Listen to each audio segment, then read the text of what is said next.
Hi friends, welcome to our channel. இன்றைக்கி நம்ம வீடியோவில் எல்லாருக்குமே ரொம்ப ரொம்ப ரொம்ப பிடிச்சமான ஒன்று தான் பார்க்க போகிறோம். என்னென்னா அவரைக்காய் கூட்டு. இதுவே நம்ம அவரைக்காயில் பொரியல் செஞ்சுருப்போம், குழம்பு செஞ்சுருப்போம், அவரைக்காய் சாம்பார் கூட செஞ்சுருப்போம். அவரைக்காய் கூட்டு செஞ்சுருக்கீங்களா? செய்யலைன்னா இதை பார்த்துட்டு செஞ்சு பாருங்கள். செஞ்சு சாப்பிட்டு பாருங்கள், வேறு லெவல் டேஸ்ட்டு. வாங்க எப்படி செய்யுதுன்னு பார்க்கலாம். அதுக்கு முன்னாடி நம்ம சேனலில் சப்ஸ்கிரைப் பண்ணலைன்னா சப்ஸ்கிரைப் பண்ணிக்கோங்க.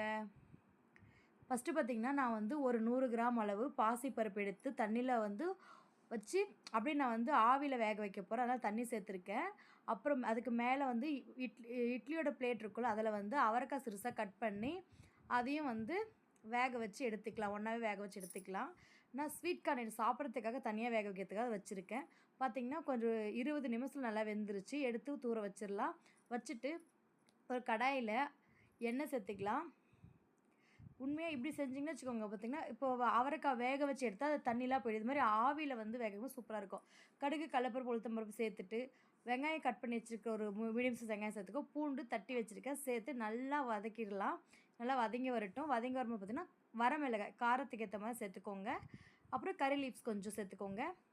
சீரியஸ்லி சொல்கிறேன், நீங்கள் ஒன்ஸ் இதை ட்ரை பண்ணி பார்த்துட்டு சொல்லுங்கள் அது எப்படி இருக்கும். பாசிப்பருப்பும் நல்லாயிருக்கும், அதே மாதிரி அவரைக்காய் பொரியலும் சூப்பராக இருக்கும். இப்போ ரெண்டும் சேர்த்து நம்ம கூட்டாக செய்யும்போது இன்னும் சூப்பராக இருக்கும். கண்டிப்பாக நீங்கள் செஞ்சு பாருங்கள். இது நல்லா வதங்கி வரும்போது பார்த்திங்கன்னா கொஞ்சம் பெருங்காயத்தூளும் தூளுப்பு சேர்த்துக்கோங்க. கல்லுப்பு சேர்க்காதீங்க, ஏன்னா அங்கங்கே நின்றும் கல்லுப்பு. கொஞ்சம் பெருங்காயத்தூள் தூளுப்பு சேர்த்து நல்லா மிக்ஸ் பண்ணி விட்டுக்கலாம். இப்போ கட் பண்ணி வச்சுருக்க 2 மீடியம் சைஸ் தக்காளி சேர்த்து நல்லா வதக்கிடலாம். பிறகு நான் எந்த ஒரு மசாலாவுமே சேர்க்கறது இல்லைங்க, மஞ்சள் மட்டும் தான் சேர்க்குறேன். ஆனால் டேஸ்ட்டு மட்டும் வேறு லெவல் இருக்குங்க. யாருக்கெல்லாம் கூட்டு பிடிக்காதோ அவங்களுக்கு இது மாதிரி செஞ்சு கொடுங்க. கூட்டு சாப்பிட்டதுக்கப்புறம் சொல்லுவாங்க. இப்போ ஃபஸ்ட்டு கொஞ்சம் அது பாதி வெந்திருக்கும்ல, இன்னும் கொஞ்சம் நல்லா குழைய வேகணுன்றதுக்காக நான் கொஞ்சம் முன்னாடி சேர்த்து நல்லா இது கொஞ்சம் வேகிற அளவுக்கு தண்ணி ஊற்றி வேக வைக்கிறதுக்காக ஃபஸ்ட்டு சேர்த்துட்டேன். சேர்த்து நல்லா மிக்ஸ் பண்ணிடலாம். ஏன்னா இது ரெண்டும் ஒன்றா கொஞ்சம் வேகும்போது பார்த்திங்கன்னா வச்சுக்கோங்க சூப்பராக இருக்கும். அதுக்காக தான் டேஸ்ட்டும் நல்லாயிருக்கும். அதே மாதிரி நல்லா மிக்ஸ் ஆகி வரும்போது ஃப்ளேவரும் நல்லாயிருக்கும். இப்போ இது நல்லா வதங்கிடுச்சு. இப்போ பார்த்திங்கன்னா நான் கட் பண்ணி அந்த அவிச்சு எடுத்து வச்சுருக்கோம்ல அவரைக்காய், அதை சேர்த்து கொஞ்சமாக தண்ணி சேர்த்துக்கோங்க. தண்ணி சேர்த்து நல்லா கொஞ்சம் நல்லா வேகட்டும், குழைய வேகட்டும். அப்போ தான் ரெண்டும் சேர்ந்து வரும்போது கூட்டு நல்லாயிருக்கும். அதுக்காக தான். நீங்கள் இல்லை எனக்கு கொஞ்சம் இது மாதிரி இருந்தால் பிடிக்கும்னா நீங்கள் இப்படியே வச்சுக்கலாம். இல்லை அது மாதிரி சேர்க்குறப்போ இன்னும் நல்லாயிருக்கும். தண்ணி கொஞ்சம் சேர்த்துட்டு ஒரு மூடி போட்டு ஒரு 10 நிமிஷம் வேக வச்சு எடுத்துக்கலாம். வேக வச்சுனா நல்லா மிக்ஸ் ஆகிறதுக்காக. இப்போ சூப்பராக இருக்கும். நீங்கள் ட்ரை மட்டும் பண்ணி பாருங்கள், வேறு லெவல் டேஸ்ட் இருக்குங்க.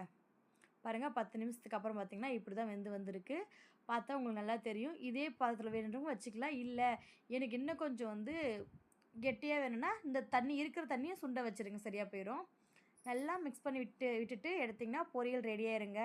அப்புறம் என்னங்க, சுட சுட சாதத்தோட அப்படியே ஆவி பறக்க அந்த பொரியல் வச்சு சாப்பிடும்போது இதுக்கு சைடிஷ்ஷு எதுவுமே வேணாங்க. இதுவே மெயின் டிஷ் சைடிஷ்ஷுங்க. அப்படியே நல்லா மிக்ஸ் பண்ணி சாப்பிட்டா வேறு லெவல் டேஸ்ட்டாக இருக்குங்க. அப்புறம் என்னங்க, சூப்பரான அவரைக்காய் பாசிப்பருப்பு கூட்டு ரெடி. கண்டிப்பாக ட்ரை பண்ணி பாருங்கள். உங்களுக்கு பிடிச்சிருந்தா லைக் பண்ணுங்கள், ஷேர் பண்ணுங்கள், மறக்காமல் நம்ம சேனலை சப்ஸ்கிரைப் பண்ணுங்கள்.